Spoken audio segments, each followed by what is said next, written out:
Assalamualaikum warahmatullahi wabarakatuh. Ini adalah kuliah pertama dari teori bahasa dan otomata. Kuliah ini merupakan salah satu kuliah dasar dari teknik komputer. Sebelum kita masuk lebih lanjut tentang materi yang lebih dalam, ya, kita harus lebih tahu dulu apa itu teori bahasa dan otomata. Jadi teori bahasa dan otomata adalah salah satu mata kuliah dasar dari prodi teknik informatika ataupun bidang ilmu computer science ya. Sebagai seorang sarjana komputer harus memahami mata kuliah dasar ini tentunya. Nah, untuk mata kuliah ini kita tidak akan pelajari bagaimana membuat program yang baik dan benar, tapi ya, akan bisa membantu memahami mengapa computer science itu masuk dalam kategori science dalam kurun 50 tahun terakhir ya. Nah, mata kuliah ini akan mempelajari tentang apa saja yang bisa dikomputasi secara mekanis, apakah sebuah permasalahan itu bisa dikomputasikan atau tidak, kemudian seberapa cepat dan seberapa banyak ruang penyimpanan supaya bisa melakukan komputasi tersebut. Nah, untuk seberapa cepat dan seberapa banyak ruang ini akan kita tinggalkan terlebih dahulu ya, tapi kita akan lebih fokus kepada apa saja yang bisa dikomputasi secara mekanis. Nah, ini contoh beberapa otomata ya, contohnya yaitu mesin yang menerima string biner dengan akhiran 0. Jadi kita mendesain mesin, kemudian menerima string biner dengan akhiran 0.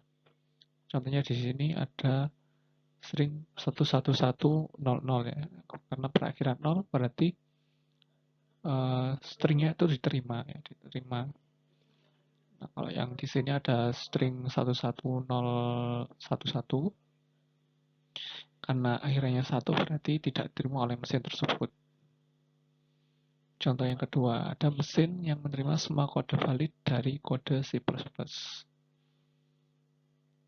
Jadi kita mendesain sebuah mesin, kemudian kita nanti akan memberikan masukan kode C++.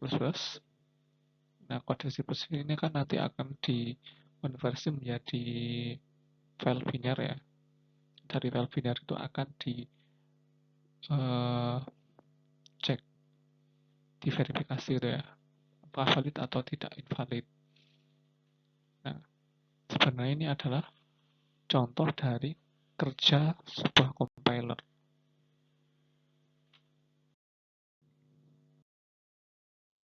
Ada contoh lagi yang paling sederhana, ada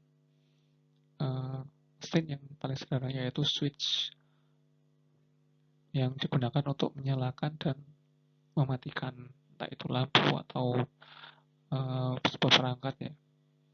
Jadi di sini ada dua buah lingkaran ini ya, yang menunjukkan state atau keadaan. Jadi ada state off dan on. Jadi ada off, state-nya itu mati dan nyala, cuma switch itu aja. Jadi nanti bisa berpindah dari yang pertama ada start-nya, kemudian awalannya itu dari start, pertamanya di sini off, state off, kemudian pindah kalau ditekan itu pindah ke on, kalau dari on ditekan menjadi off gitu ya, yang paling sederhana. Nah, ini adalah sebagai aksinya ya, yang memindahkan dari kondisi off ke on atau sebaliknya. On sama off ini adalah state atau kondisi, sudah saya jelaskan tadi ya. Kemudian ada mesin yang menerima kata then gitu ya. Jadi ada mesin Ini ada state-nya pertama kosong, kemudian action-nya itu adalah inputannya ya. Di start, kemudian transisi, kalau ada input T itu ke state yang isinya T, kemudian ditambahkan H, itu ke TH, dari TH ditambah E itu ke THE, baru dari THE ditambah input string n, dari then ini berarti eh, masuk ke state akhirnya, berarti yaitu adalah kata then gitu. Nah, kalau bukan then berarti tidak diterima oleh mesin ini gitu ya.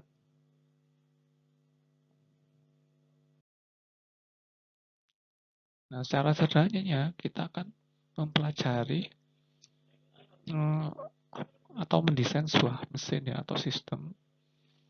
Nah, sedangkan dari sistem tersebut akan dimasukkan sebuah inputan, entah itu nanti sebuah string atau sebuah kondisi, sebuah action gitu ya. Nah, mesin ini akan berpikir itu dengan sebuah uh, rules atau aturan atau sebuah formula atau rumus gitu ya. Nah, nanti dari formula itu atau rumus tersebut atau kondisi ya, itu akan menentukan bahwa inputannya itu bisa diterima oleh atau tidak oleh mesin tersebut.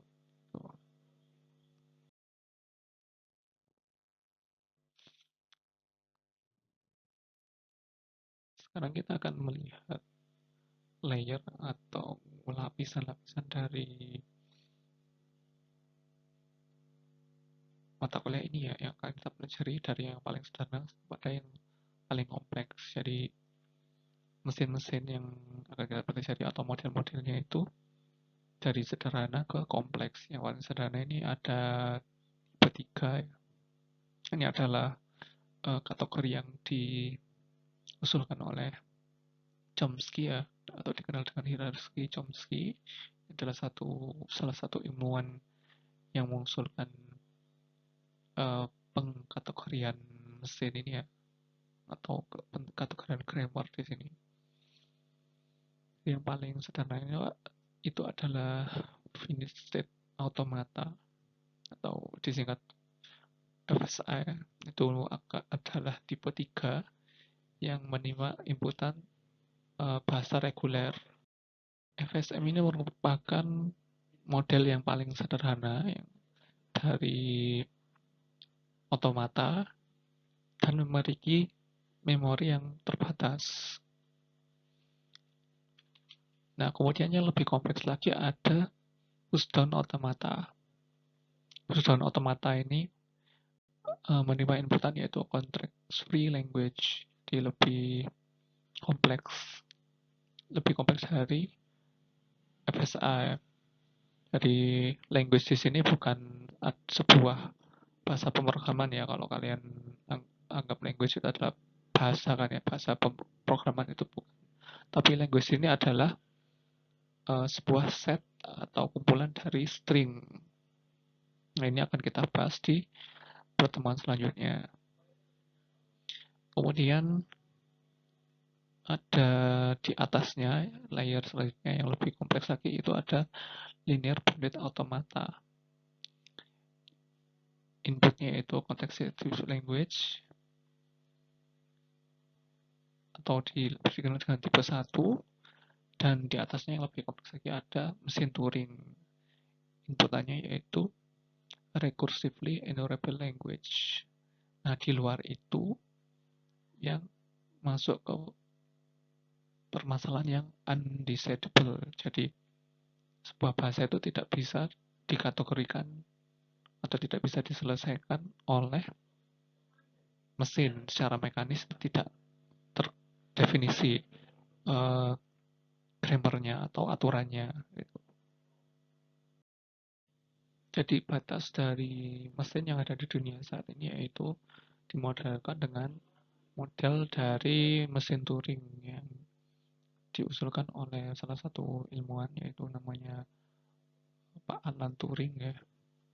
Jadi sebuah mesin itu bisa melakukan komputasi jika dikatakan memenuhi model dari mesin Turing.